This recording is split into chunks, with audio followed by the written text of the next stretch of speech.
Hi everybody, my name is Brandon and welcome back to the Civilization and Cultures YouTube channel. Today I'll be covering the Age of Exploration and European explorers. I did this topic a really long time ago for a PowerPoint and thought might as well use it. So we're going to be talking about it today. And it's also one of my personal favorite topics to study about, and I have studied on my own personal time as I created this PowerPoint. And I also would like to note that this is one of the more mainstream topics in history. But with that, it also provides a lot of understanding of why things happen. It's also kind of a big deal. So this is why it's covered. With Christopher Columbus, Columbian Exchange, we're going to see so many ideas kind of just work and causes of exploration as well that I'll further get into. So I hope you enjoy today's episode.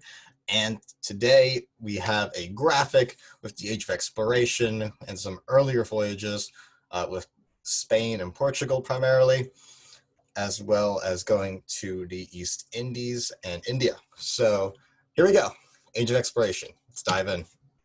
So to understand the Age of Exploration, we need to understand what caused this. So many Europeans want to explore. And there's an economic factor at play. So previously, just for some context, after the Crusades, luxury items were brought back from the Middle East and Asia to Europe, such as spice, salt, and perfume.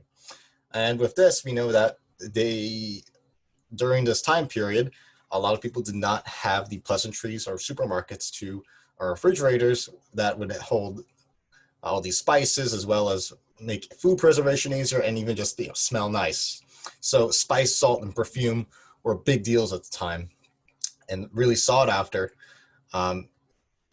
as they served a very important role in terms of food and just pleasantries, and just making food so much better and just eating as well. So this is really sought after. And with this, eventually another big event happens. So we're seeing this economic aspect already. But then later, with the fall of Constantinople in 1453 from the Turks, we see many trade routes start to collapse that connected the Eastern and Western world. I just wanted to highlight something. With the Eastern and Western world being connected, we know that the Silk Roads, prior to the fall of Constantinople, was one of the many roads and trade routes that existed that connected the Eastern and Western world and facilitated trade within them, such as the trade of silk, as the name suggests. And we're also seeing the economic aspect coming into play again, and then also combining with the aspect of the fall of Constantinople playing a sort of political and geopolitical role. As the demand for these luxury items in Europe increased, it caused people in Europe to think of alternate routes to get these luxury items from Asia and the Eastern world, as these trade routes just collapsed after the fall of Constantinople. And there's also a technological aspect that we are going to see right now. Inventions such as the compass, the astrolabe, and the caravan allowed the Age of Exploration to be possible. Obviously, the compass is a big deal for navigation, as well as the astrolabe, and the caravan was more of a maritime invention as well, that just was better advanced navigation, or more specifically maritime technology, which is what I meant to say. So moving on, we're going to be talking about European explorers from this point onwards, talking about the man himself, Christopher Columbus, now kind of controversial, but whatever your opinion is after him is up to you. And as someone who has read primary source documents about him and his interactions, you start to get an understanding of his character and treatment towards the natives as well. So but he is also still a very significant figure in history, whatever your opinion is. So Christopher Columbus was an Italian explorer who sailed across the Atlantic Ocean in 1492, as the Wheatfins commercial said. Christopher Columbus first asked King John II of Portugal for his support and to fund his journey across the Atlantic Ocean. However, King John II denied aid, so he went to Spain to ask the monarchs, King Ferdinand and Queen Isabella, to support and fund his journey. After a few rejections from the monarchs, Columbus gained support from the Spanish monarchs in January 1492, which was obtained through interventions of the Spanish treasurer Luis de Santa Angel and a few friars from La Rabida, such as Juan Perez, who assisted the royalty and stayed with Christopher Columbus when he was in Spain in 1491. As well, we just see a picture of, we're going to see some pictures every now of these explorers, as well as either their journeys, so I just wanted to highlight that as well for the graphics. And with this, now we'll dive into this voyage. So the first voyage contained a small fleet of ships known as the Nina, the Pinta, and the Santa Maria, which left on August 3rd, 1492. The fleet first landed in the Canary Islands and stayed there for a month, then landed in the Bahamas in October. The fleet landed in Haiti as Columbus wanted to sail southeast to find Quanzhou, a major trading port for Chinese traders. Columbus found some gold in Haiti and set up a stockade on the northern coast of Haiti with the help of Taino chief Wakakanagari. The fleet left on January 16, 1493, to Spain with the Nina and the Pinta as the Santa Maria was used for the stockade. And just here's the three ships right here that were used for Christopher Columbus's travels. And I forgot to include the graphic for the slide. I definitely will link it in the description so it's visible for you guys. But the Treaty of Tordesillas was also a big deal at the time as well. This is just a few years, or even just a year after Christopher Columbus's expedition, or first voyage rather. And the Treaty of Tordesillas was agreed between Portugal and Spain that declared that they set up a line of demarcation to declare what was Spanish and Portuguese territory in 1494. Spanish and Portuguese ambassadors met at Tordesillas to move the line of demarcation to 4630 W. I can't read latitude too well of Greenwich or the prime meridian, but I just want to, it'll make much more sense on a map. But pretty much there was a line, and what you have to know is that the Spanish got what was from the west of the line, and Portugal was on the east of the line. And this is important because this boundary let Portugal claim the coast of Brazil. And we're going to get to this later in a separate video. But Brazil has a lot of good resources and land. As we know that Brazil is a high producer in sugarcane, or a leading producer in sugarcane, as well as, I think, exporter. A lot of coffee, I think, is produced there as well. So this is kind of a big deal economically, as Brazil is a lot of land, and a lot of good land as well, with a lot of resources. So Portugal has definitely, we'll say, gained the advantage with in terms of colonialism as well. This is important because obviously you want the best land possible, as well as the best land that is with resources and to use for whatever that may be, such as growing crops. And next we have Ferdinand Magellan. The big accomplishment you have to remember with him, or is associated with him, is that he was the first European explorer to circumnavigate the globe. He was a Portuguese explorer, and he was first joined the Portuguese fleet in 1505 that sailed to East Africa.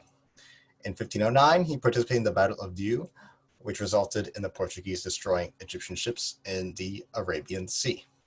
In 1511, Magellan visited Malacca, a popular Southeast Asian trading port in the Southeast Asian Sea, or rather, this is near, I think, Indonesia, if just to put it in some visualization. In 1517, Magellan moved to Seville, a town in Spain where he studied the recent navigational threats to find the Spice Islands. Once again, we're seeing this luxury item being of spice, and this economic motivation, or like motive, being at play here with Magellan as well, with these Spice Islands. Magellan believed that sailing across the Atlantic Ocean, around South America, and then across the Pacific would be a shorter route to the Spice Islands. And here we have a picture of Magellan right there, or rather in a portrait of him. Ferdinand Magellan showed his plan to King Charles I of Spain, and he supported his plan. Magellan left on September 20th, 1519 to go to the Spice Islands with a fleet of 5 ships, then sailed to Brazil, then to Patagonia. In October 1520, Magellan entered the Strait of Magellan to go to the Pacific, then stopped at Guam in March. In late March 1521, Magellan reached Hamahan Island, located on the edge of the Philippines. He traded with Raja Huaban, the king of the island. However, soon the Spanish crew got involved with a local war, and Magellan ended up dying. Juan Sebastian Elcano returned to Spain with the remaining crew in September 1522. And it was actually for a long time, well, not long time, exactly, because, long time is relevant, not relevant, relative to everybody, rather, that the Juan Sebastian Elcano was fought for a period of time that I'm not exactly sure on at the moment, but I do remember for a time, since he was the one who did return, Magellan did not. He was attributed to circumnavigating the globe. So this is also just a cool fun fact I just wanted to add in there. And right here we see the Strait of Magellan on Magellan's path, where over here, as you know, this is I think this is Chile and Argentina over here. If unlike, this is the lower part of South America, and here is the Strait of Magellan, probably named after him. So as indicated by the story, just another naming thing as well, as he went through this path, instead of going around like the tip, he went through this strait over here. And the next explorer is Vasco Nunez de Balboa. And what happened was that he's the first European explorer to see the Pacific Ocean. That's his main accomplishment. He was a Spanish explorer and joined an expedition to go to South America. Balboa explored the coast of Colombia, then stayed in Hispaniola. And he got into debt, then hid in a ship that was going to the colony of San Sebastian. Balboa noticed most of the colonists were killed by natives, though, so he convinced the colonists to go to the western side of the Gulf of Uraba. And here's a picture of him on the right. And also here's a picture of where he was with this discovery at the time as well. Balboa established the town of Darien on the Isthmus of Panama and was governor of Darien. In 1513, Vasco Nunez de Balboa made an expedition to find a new sea to the south as well as gold. He found the Pacific Ocean, yet no gold, then claimed anything to the west for Spain. Balboa was later executed by the new jealous Darien governor sent by the king, Pedro Arias de Avila, on January 12, 1519, though. And once again, we're just going to note that this is the area, just for a visual for you guys, that we're talking about with Panama. As you could see, the geography of Panama. Once again, we know that the Panama Canal is a little bit off topic, but we know that it connects the Pacific Ocean and the Atlantic, and this is actually a really, really good spot for Vasco Nunez de Balboa to be in to make this discovery. So there's always some type of context and like other underlying factors with historical achievements as well. Next, we have Bartolomeu Dias. Bartolomeu Dias was a Portuguese explorer, and his main accomplishment was that he was the first European to sail around the tip of Africa, or the Cape of Good Hope.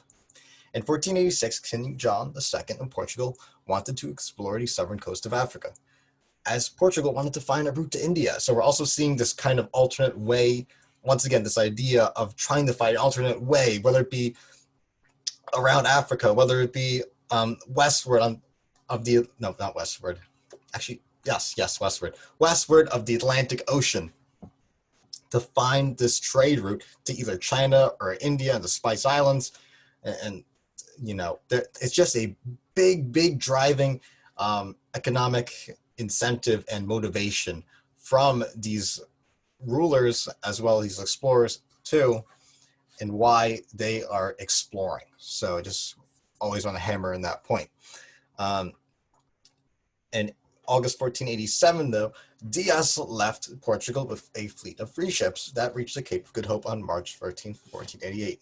And he called it the Cape of Storms, and because of the weather conditions he was experiencing at the time were not ideal. And so with that, he decided to not head east for India and went back to Spain.